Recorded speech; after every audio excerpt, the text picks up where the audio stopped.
Imagine your own daughter-in-law slapping you across the face and demanding the keys to your house. Would you hand them over? Or would you run before the truth caught you too?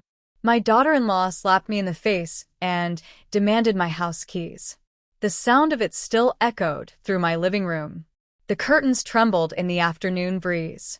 Dust floated through the light like tiny sparks. My cheek burned with a sharp heat that traveled straight to my ears. I stood frozen in front of the old oak table. The same table where we once shared Sunday dinners. The same place where I believed family meant safety. Her eyes were wide and bright. Too bright. There was something frantic in them that I had never seen before. Her breath came out in quick bursts, almost like she had run all the way from her car to my doorstep. Her hand shook, but her voice did not. She demanded my house keys again. Louder this time. Her voice cracked the silence, open like a hammer striking glass. My heart thumped against my ribs. Slow at first, then faster, then loud enough that it drowned out the ticking clock above the fireplace. I tasted metal in my mouth. Fear. Shock. A strange bitterness that coated my tongue. The scent of lemon cleaner lingered in the air, sharp and artificial. It mixed with the faint aroma of the stew simmering on the stove. Outside, a lawnmower buzzed somewhere down the street. A reminder that the world kept moving, even when mine suddenly tilted. She stepped closer. Her shadow stretched across the floor, long and dark like something reaching for me. My fingers curled around the keys in my pocket. Cold metal, a familiar weight, a tiny anchor in a moment that felt unreal. Her voice lowered, but the threat in it grew heavier, so heavy that it pressed against my chest like a stone. I tried to swallow, but my throat tightened. Words refused to rise. She glanced toward the hallway, then toward the stairs, almost as if she expected someone else to appear. Something flickered in her expression. Not anger, not fear, something stranger. And that was the moment I realized something was terribly wrong. Before I could speak, before I could breathe, she took another step toward me. She took another step toward me. So close I could see the tiny smudge of mascara beneath her eye. So close I could smell the faint trace of cigarette smoke clinging to her jacket. A smell she never used to carry. My pulse hammered in my throat, heavy and painful, like each beat struggled to break free. The house felt smaller. The walls leaned inward. The air grew tight and warm, as if the room itself held its breath. Her voice dropped to a whisper more frightening than her shout. "Give them to me," she said. Slow, shaking, almost desperate. For a moment, I saw something flicker in her eyes. Something that did not belong to the woman I had welcomed into our family. Something wild. Something hollow. I felt my knees weaken. My fingers tightened around the keys in my pocket. The cold metal dug into my skin, anchoring me to a reality that made no sense. I wanted to ask why. I wanted to understand.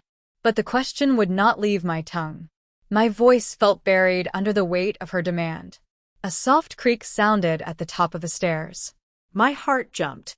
I looked up, half expecting my son to appear, half praying he would. But the hallway remained empty. Still. Unmoving. Silent. Her gaze snapped toward the sound.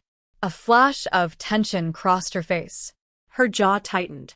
Her breath hitched, as if she feared someone might overhear us. Then she turned back to me.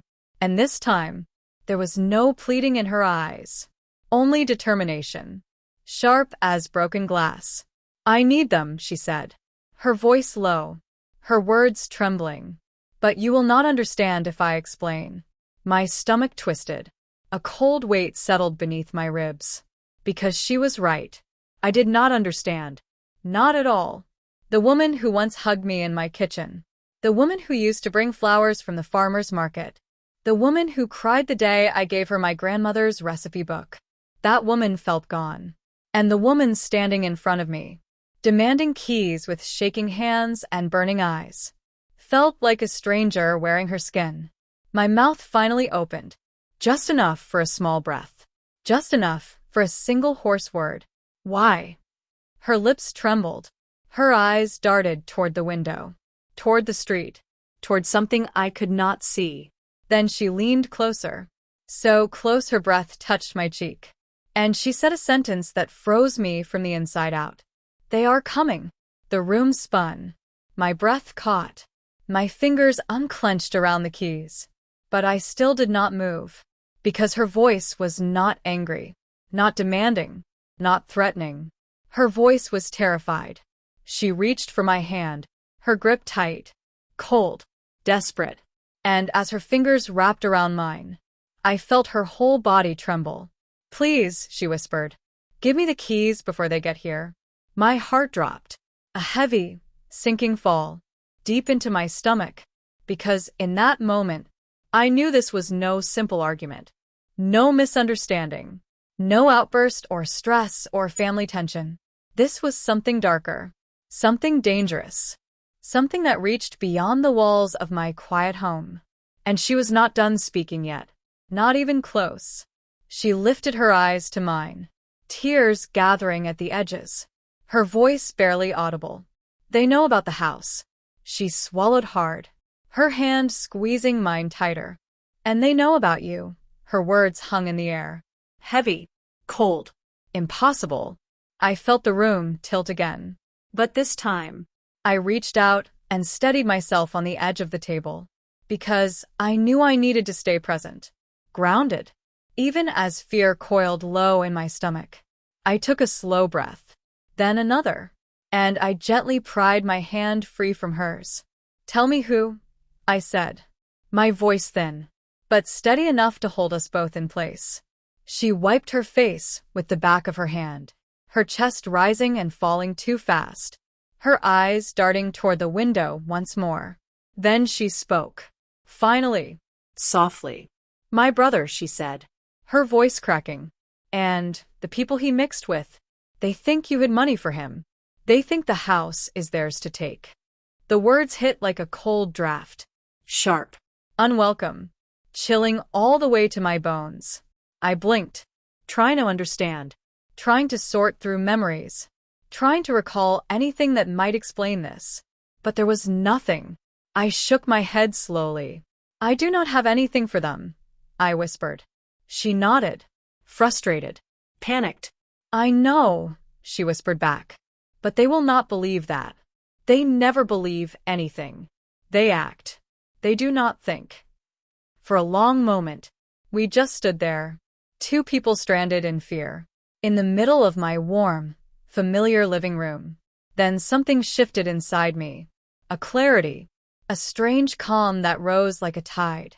I reached into my pocket, closed my fingers around the keys one last time, then handed them to her.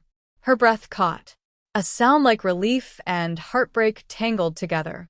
You need to go, I said, my voice strong now. Steady, certain. Take the car. Take the keys. Go where you feel safe. I will handle the rest. She shook her head violently. No. You cannot stay here. You do not understand what they will do. I touched her arm, gently, firmly, like a mother guiding a frightened child. They will not find anything here, I said, because there is nothing, and I will call the police before they ever reach the porch. Her eyes filled again, but this time, they did not hold panic. They held trust, a trust one feared she had lost. She nodded slowly, her lips trembling. Thank you, she whispered. Thank you for believing me. I walked her to the door, the afternoon light turning soft and gold, the wind rustling through the maple trees outside. She stepped onto the porch, clutching the keys, her shoulders still shaking, but her steps growing steadier with each one.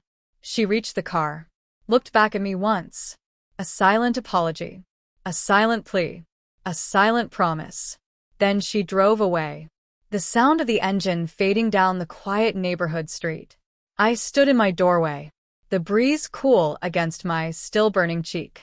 The house behind me suddenly too big, too quiet, too still. I closed the door, turned the lock, and let out a long breath, a breath that carried fear. confusion, and a strange sense of finality. Because whatever happened next, whatever truth waited to surface, whatever shadows her family carried, I knew one thing with absolute certainty. My home, my peace, my safety would never feel the same again. And that was the true beginning of everything that followed.